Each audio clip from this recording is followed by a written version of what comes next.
আসসালামু আলাইকুম। আশা করি সবাই ভালো আছেন।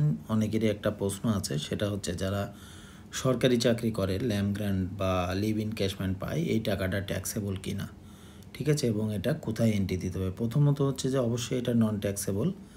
আর এটা যেখানে এন্ট্রি দিতে হবে সেটা হচ্ছে আপনার হেডস অফ ইনকামে গিয়ে অবশ্যই ইনকাম ফ্রম এমপ্লয়মেন্ট যেটা আছে এই চেকবক্সটা অবশ্যই ওকে করে নিতে হবে, ঠিক আছে।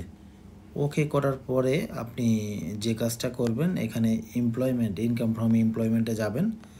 যাওয়ার পরে আপনারা দেখেন এখানে অ্যাড মোর বাটন আছে, এখানে ক্লিক করবেন। ক্লিক করার পর এখানে ল্যাম্প লিখবেন, ল্যাম্প, খেয়াল করেন এই যে চলে আসছে। হ্যাঁ, সাপোজ উনি ল্যাম্প গ্র্যান্ট পেয়েছে 4,50,000 টাকা, কথার কথা।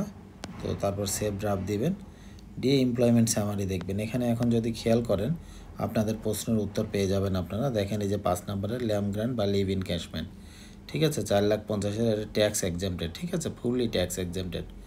তো আশা করি আপনারা বুঝতে পারছেন, ঠিক আছে। তো এরপরেও যদি কোনো কোয়েশ্চেন থাকে তাহলে আপনারা কমেন্ট করে জানাবেন। আর সবাই ভালো থাকবেন। জি, আসসালামু আলাইকুম।